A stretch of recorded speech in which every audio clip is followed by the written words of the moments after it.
Nouveau numéro des Renaissances d'Amessier. Bonjour et bienvenue. Si vous êtes en Europe, vous êtes partout dans les continents africains, nous sommes heureux de vous recevoir sur Okatanga Territoire pour les comptes de ces Renaissances d'Amessier. Nous parlons aujourd'hui de la promotion de la solidarité juvénile au sein de la jeunesse. Est-ce que nous trouvons de la solidarité parce qu'il y a un pays qui veut son développement cherche la solidarité au sein de la jeunesse. Alors, Messieurs, raison pour laquelle nous avons ici sur ces plateaux les jeunes leaders.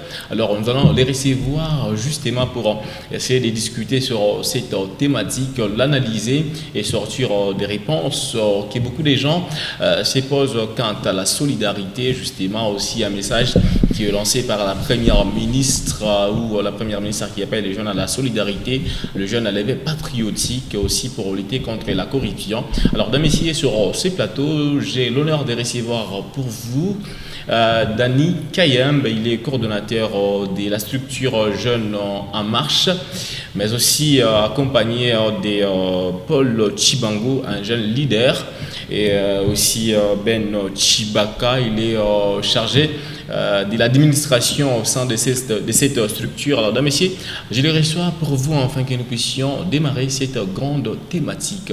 Bonjour Dani Kayembe. Bonjour, merci Monsieur Héritier. C'est un honneur pour moi de pouvoir être avec vous en ces moments sur ces beaux plateaux. Rappelons aux téléspectateurs et téléspectatrices que ce n'est pas la première fois, c'est la deuxième fois que nous les recevons sur ces beaux plateaux des Renaissances. Merci d'accepter notre invitation. Merci beaucoup, Monsieur Héritier. Ok, comme je vous ai dit, il n'est pas seul sur ces plateaux, il est accompagné de Ben Chibaka, à qui j'ai dit bonjour et bienvenue. Bonjour Monsieur Héritier, merci beaucoup. C'est un plaisir pour moi d'être ici à ce plateau pour pouvoir parler de la solidarité juvénile. Vous êtes quand même solidaire aussi. Ah, effectivement, bon, vous allez le constater dans le propos. Ok, merci beaucoup. Voilà. Et la dernière personne à recevoir sur ce plateau d'Amessi, il s'appelle j'y arrive, Paul Chibango, à qui j'ai dit bonjour et bienvenue dans ces Renaissances. Bonjour Monsieur Rité, c'est un plaisir pour moi d'être devant vous, dont la réputation va au loin. D'accord, merci beaucoup. Alors d'Amessi, nous démarrons avec ces numéros des Renaissances. Monsieur Dani, quand même, vous avez dit que vous êtes coordonnateur de la structure Jeunes en Marche. Expliquez-nous un peu, ça signifie quoi, Jeunes en Marche? Jeunesse en Marche, c'est une structure qui est implantée sur le territoire de la République du Congo, qui a sa coordination ici dans le Haut-Katanga. C'est une structure qui cherche à redorer l'image de la jeunesse, donc à pouvoir donner la responsabilité à la jeunesse. C'est vrai que nous avons une idéologie que nous prenons, notamment la politique positive congolaise, parce que nous croyons à un courant de pensée, notamment le libéralisme social. Ici, nous essayons de répartir le rôle dans une société, notamment c'est que nous, en tant qu'individus, que nous devons faire, et c'est que l'État doit faire à sa place aussi également, mais aussi en proposant, en participant de manière citoyenne avec plus de réformes, notamment liées à l'égalité des chances, essayer un peu de réfléchir dans quel sens nous pouvons donner cette égalité des chances, aussi également la justice sociale aussi également. Au-delà de la justice sociale, nous avons aussi la démocratie et la participation citoyenne. Nous avons aussi des thématiques comme les développements durables. Nous avons aussi des thématiques comme l'inclusion et la diversité, parce que c'est ce que signifie Jeunesse en Marche, et parmi les thématiques que nous sommes en train de poursuivre. La solidarité est bien signifiée dans votre entourage? Oui, bien évidemment, parce que quand nous parlons de la diversité et l'inclusion, pour parler de l'inclusion, il faut qu'il y ait une certaine solidarité. Et vous la définissez comment? Parce que la solidarité, c'est une coopération qui va dans le sens de l'entraide.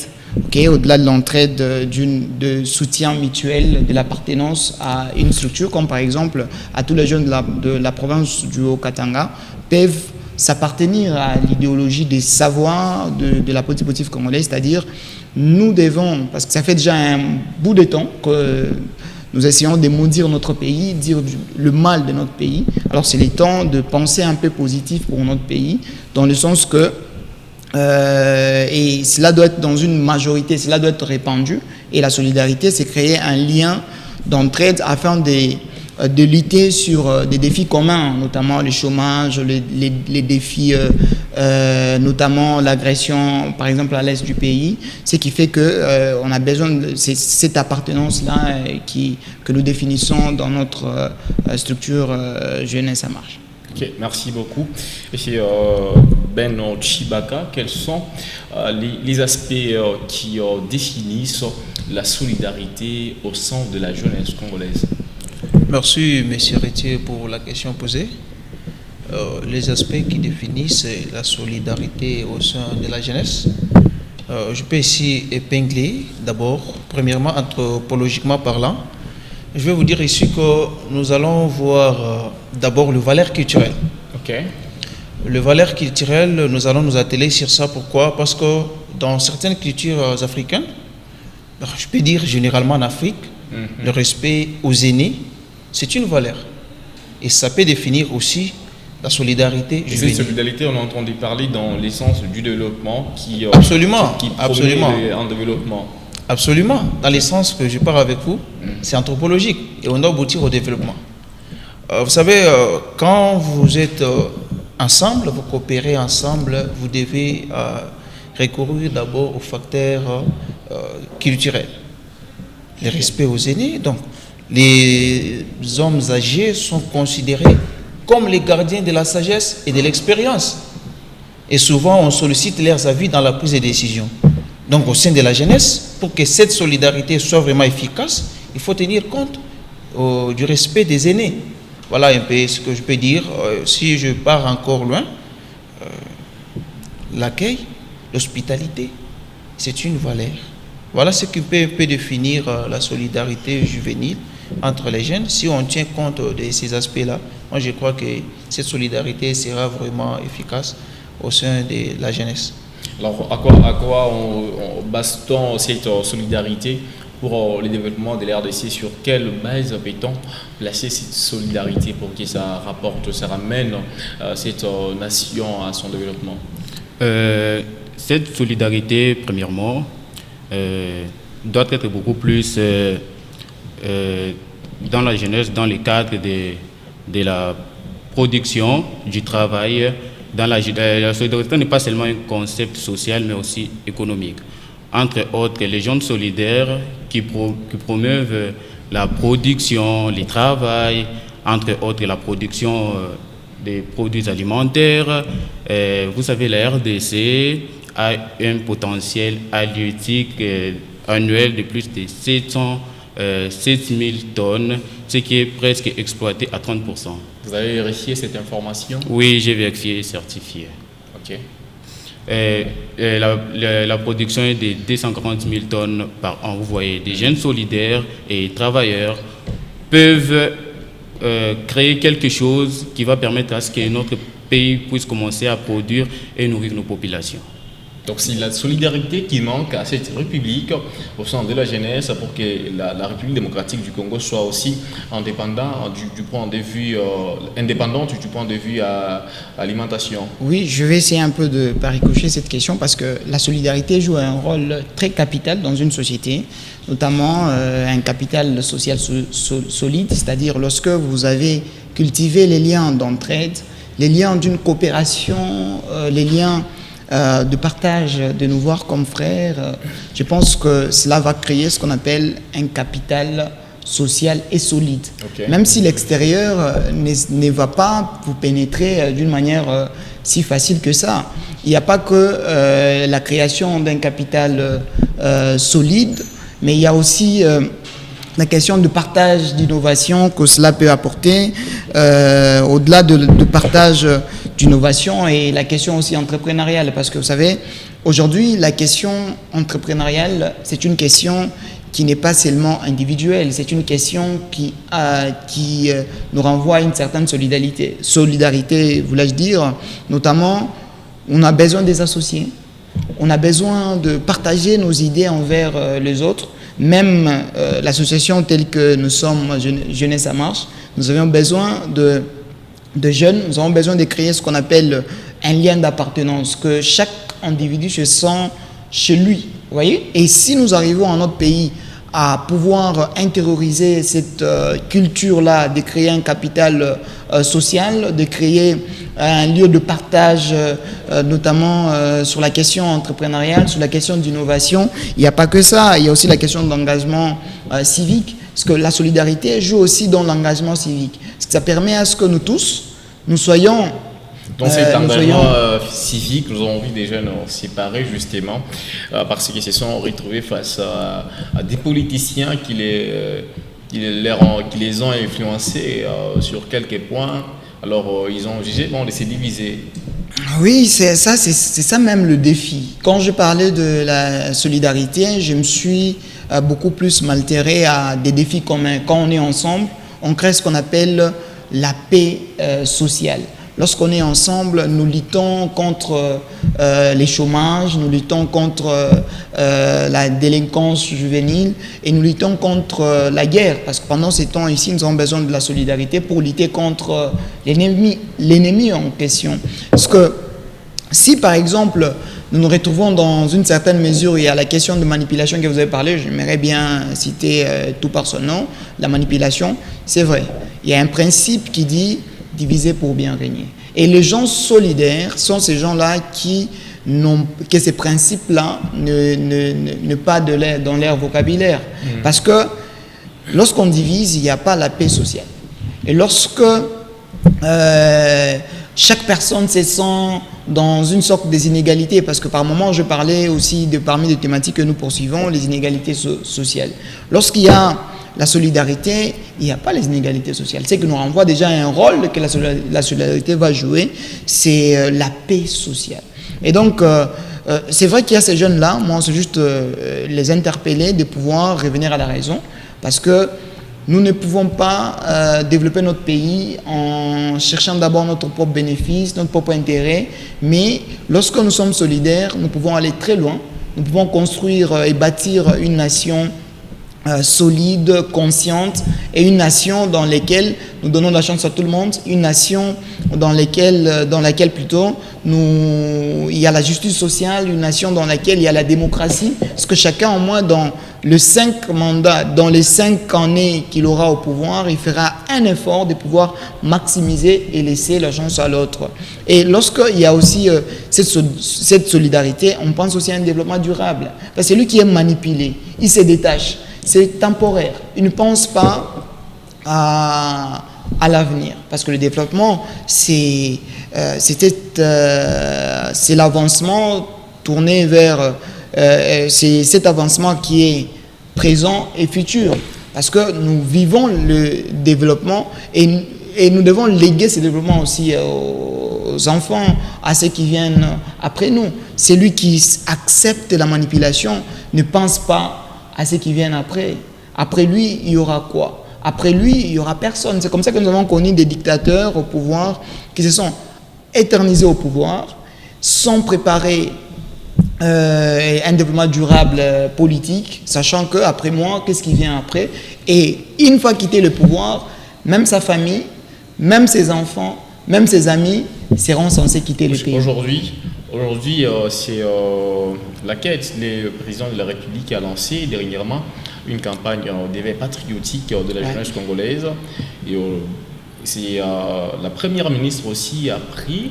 Il a lancé une cérémonie de sensibilisation et de la promotion du l'éveil patriotique et la sensibilisation contre la corruption au sein de la jeunesse congolaise.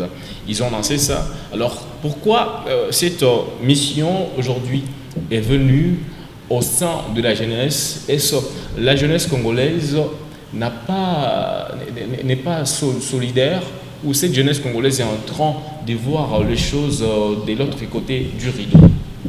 D'accord, monsieur Héritier, vous savez, ça ne veut pas dire que la jeunesse congolaise n'est pas solidaire. Quand bien même on a lancé cette campagne, c'est pour éveiller la conscience de la jeunesse. Vous savez, comme vient de le dire monsieur Dani, un pays qui veut son développement, il doit d'abord prévenir. Vous savez, le développement en soi, c'est la combinaison de changements mentaux et sociaux d'une population qui l'adapte pour la croissance. Et donc, cette croissance-là, c'est ça le développement.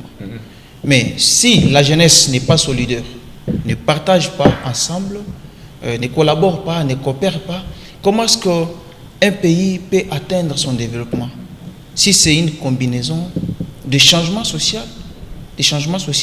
Comment voulez-vous qu'ils fassent pour que ce développement soit... Voilà, les jeunes doivent vivre ensemble dans des associations, dans des clubs sportifs, même ici à travers les médias et aussi les réseaux sociaux. Et les jeunes peuvent coopérer ensemble. Et quand ils réfléchissent ensemble, vous allez comprendre qu'il y a cette transculturation. Cette transculturation va permettre à ce que les jeunes, peut-être qui avaient une bassesse d'esprit, qui vivaient encore à la sauvagerie, qui n'avaient pas encore pris conscience, ils doivent au moins les prendre parce qu'ils cohabitent ensemble avec ceux qui ont déjà fait quand même un pas. Et là, je vais encore ajouter que ces changements sociaux proviennent toujours de la culture. Alors, qu'est-ce que vous avez apporté dans votre structure? Vous avez dit jeunesse en marche. Oui. Qu'est-ce que vous avez apporté à cette jeunesse pour que cette jeunesse revienne à la conscience et qu'elle soit solidaire? Évidemment, dans notre structure Jeunesse en marche, moi, premièrement, j'ai amené un morceau de bois parce que c'est une association, celle où on peut faire. Non, pas au sein de votre structure, mais à d'autres jeunes qui ne sont pas de ces structures. Qu'est-ce que vous avez apporté à ces jeunes? Absolument. Les jeunes, Parce que c'est pour l'encadrement de la jeunesse que vous êtes là. Oui. Ah oui, Nous avons mis en place une formation des jeunes qui n'ont pas eu le temps d'aller à l'école, apprendre certaines langues comme l'anglais, le français. Nous avons mis en place. Et c'est gratos. Voilà, au moins, c'est une contribution pour les jeunes qui n'ont pas eu cette chance-là. Au moins. Quelle catégorie les jeunes? Des jeunes, les jeunes qui sont considérés comme les barbares, les chégués, les vagabonds, aujourd'hui délaissés. Ok, c'est la jeunesse qui peut demain relever les défis majeurs de notre pays. Alors, s'ils sont, comme vous avez dit, des barbares, comment vous les avez approchés? Absolument. Il y a une méthode. Vous savez, si quelqu'un est barbare, quelqu'un encore sauvage, comme le disait l'anthropologue Lewis Morgan, il faut l'approcher. Il faut d'abord s'adapter, se faire comme lui. Il faut d'abord se faire comme lui et parler avec lui. Quand il va vous écouter, il doit comprendre qu'en vous, quand même, il y a des potentialités qui doivent bénéficier. Et non, vous n'allez pas partir comme on dresse l'animal, partir avec l'arrogance, partir avec la dictature, c'est montrer que vous êtes génie. Non, non. À ce niveau-là, vous n'allez pas convaincre cette personne. Voilà au moins comment on a procédé pour approcher ces jeunes. Ok, merci. Que pensez-vous, cette question est adressée à Paul Chibangu, que pensez-vous à ces jeunes aujourd'hui qui n'ont pas cette opportunité de recevoir ces messages de la ministre de la Jeunesse qui est l'éveil patriotique au sein de la jeunesse congolaise, mais aussi cette jeunesse soit solidaire? Ces gens-là qui n'ont pas l'occasion de recevoir ces messages, comment voulez-vous que ces messages leur parviennent? Merci pour la parole. La façon dont moi je vois la situation, genre comme on est ici, on est mieux informés ceux qui n'ont pas la possibilité d'avoir des informations. Sur ce, pourquoi pas organiser des rencontres, des manifestations pour informer les autres. Des autres qui sont délaissés, qui n'ont pas accès à l'information. Et sur ce, j'aimerais aussi dire, j'ai fait un ricochet sur ce que M. Ben a dit, sur la formation des jeunes, notamment la formation des jeunes à les instruire, à participer et à aider les pays à travailler. Entre autres, moi j'ai dit la formation des jeunes, comme nous on avait fait à la Rouachi, à unir des jeunes à produire pour leur pays. Vous voyez, aujourd'hui on vit carrément de l'importation, ce qui n'est pas tolérable pour une nation comme la RDC. Vous voyez, on est aussi en période de guerre. La RDC et les Rwandais, ça fait plus de 30 ans qu'ils n'ont pas fermé la frontière. Aujourd'hui, c'est les rebelles qui occupent la frontière. Pourquoi on n'est pas en mesure de produire nous-mêmes? Tout ce qui est du côté Est, ils sont en train de consommer, vient effectivement du Rwanda. C'est pour ça qu'ils n'étaient pas en mesure de fermer la frontière. Pourquoi vous confirmez des propos qui sont réels? Si, c'est réel. Ça se parle sur les réseaux, sur Internet. Oui, bien sûr. Vérifié sur les réseaux? Oui, j'ai vérifié. Est-ce que vous avez vérifié si c'est bien officiel, ce que vous dites? Si, c'est officiel. D'accord, avancez. Si la jeunesse, les jeunes commençaient à produire pour leur pays, s'unissaient ensemble, entre autres dans la production des produits alimentaires, vous voyez, l'élevage, l'agriculture, ça va aider notre population. Avec l'expansion de la population, c'est très grave. D'autres ont accès à la nourriture, d'autres n'ont pas accès à la nourriture. Sur ce, on doit commencer à produire localement. promouvoir l'élevage, la production locale, promouvoir l'élevage ancestral, valoriser et vous le faites soutenir. déjà, vous? C'est tout ce que vous êtes en train de dire. Si, hein, je le fais. Oui, et je suis vétérinaire. Ok. Je l'ai fait, on produit et on est des jeunes, on signe avec des jeunes, on est en train de les initier à produire et à servir notre nation. Aujourd'hui, c'est le Rwanda, on ne sait pas demain. Aujourd'hui, la Zambie, ici, la Zambie fermait la frontière une fois, c'est des plaies ici à Lubumbashi. Vous voyez un peu. De l'autre côté, ils n'auront même pas besoin de nous tirer dessus. Il suffit de fermer des frontières. Ce qui n'est pas acceptable. On doit s'unir, travailler ensemble et aider notre nation. Merci. Alors, merci beaucoup. Alors, dans un pays ou dans une province où les tribalismes règnent, comment imposer cette solidarité? Voilà, merci beaucoup pour la question. Je pense que mes prédécesseurs ont tenté de toucher le point pertinent, notamment les actions qu'ils ont eu à mettre en avant. Alors, dans un pays où il y a le tribalisme, il a parlé de la diversité culturelle, parce que c'est une question aussi anthropologique, parce que dans une famille, nous devons comprendre qu'il y a toujours ceux qui s'entendent et ceux qui ne s'entendent pas, mais il vaut mieux s'accepter de vivre ensemble. Parce que je vous donne un exemple d'une famille où vous avez un frère qui est fou, vous allez voir que la famille ne va pas les relâcher facilement. Vous allez toujours voir le frère tourner autour de lui. Et donc je pense que même au plus de nombre de tribus que nous avons ici, plus de 450, nous devons comprendre que nous tous, nous n'aurons pas le même comportement. Mais c'est s'accepter de vivre de cette sorte-là. Et ça, c'est très capital. Par rapport aux actions que nous aimerions aussi soutenir, de la manière dont nous participons à ces défis-là communs que nous avons, le tribalisme, parce que ça ne touche pas qu'une seule province, c'est partout. Nous avons les défis qu'ils ont soulevés liés à l'alimentation, à l'éducation et tout.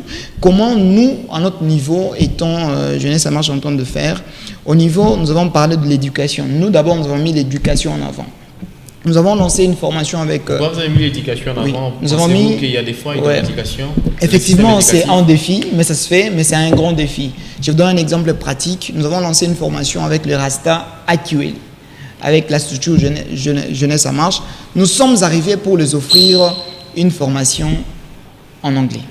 Mais on arrive, la réalité est telle que il faudrait revenir d'abord à la langue française. Il n'y a pas que le Rasta. Nous avons approché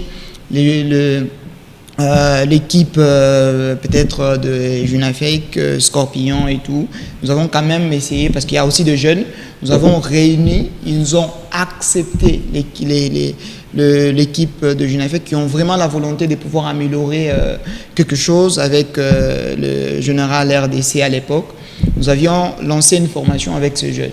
Nous avons encadré dans l'écriture, le parler, il y a certains qui parlent, il n'y a pas que eux, il y a Notre-Dame. Dans quel but, en fait? C'est pour créer cette solidarité. C'est juste créer cette solidarité-là. Parce que solidarité, nous pensons qu'aussi la langue, elle est très importante. Au niveau de la diversité linguistique, c'est la langue aussi qui pose problème. Il y a Notre-Dame catholique au niveau de la GECAMI. Nous avons lancé une formation aussi en anglais qui était adressée à la jeunesse. Ils ont pu profiter. Et vous allez voir, ils étaient très nombreux à bénéficier de cette formation. Donc ce sont des actions pratiques. Et il n'y a pas que ça. Nous avons notre académie, Kumine Academy à Kambov, qui est d'ailleurs celle qui est déjà en pratique. Il y a même des vidéos qui circulent déjà sur ça. Nous avons créé cette solidarité-là, cette académie qui est un grand projet déjà... Je vais vous revenir. Donc ce sont des actions comme ça qui peuvent réunir tout le monde. Ce sont des actions comme ça qui permettent tout le monde. Messieurs, nous sommes dans Renaissance, votre émission. Nous parlons de la promotion et la solidarité juvénile pour le développement de la République démocratique du Congo. Il nous reste quelques minutes seulement pour finir avec cette émission. Alors, Paul Chibangu, vous êtes avec nous ici dans la province du Haut-Katanga. La solidarité, bien sûr, elle est là, mais plusieurs sources nous confirment que les tribalismes sont en train de régner, ce qui fait en sorte qu'il y ait des divisions et aussi la politique divise ces jeunes. Alors, pour qu'un pays soit développé, il faut d'abord commencer par des provinces. Alors, pour le développement de cette province, qu'est-ce que vous proposez? Ce que moi je peux proposer pour le développement de cette province et lutter contre des clivages ethniques, moi je dirais de promouvoir l'éducation à la citoyenneté. Quand on connaît nos origines, on sait que quelle que soit l'ethnie, on est frères, on vit dans un pays, on est ensemble. C'est tant mieux que ça. Ok, pour la province? Oui, pour la vous avez à dire. province. Pour la province. Alors, merci beaucoup, vraiment. Alors, comment promouvoir en général, Mina, en quelques mots, la solidarité au sein de la jeunesse congolaise? Merci, monsieur Héritier Boukebo. Pour promouvoir cette solidarité au sein de la jeunesse, je vais d'abord épingler sur la question que vous avez posée tout à l'heure. Ok, répondez trop vite parce que c'est Oui, je vais aller trop vite. Comment dans un pays où le tribalisme prime, vous allez procéder pour cette solidarité? Moi, je vais dire ici qu'on doit mettre l'accent sur le relativisme culturel.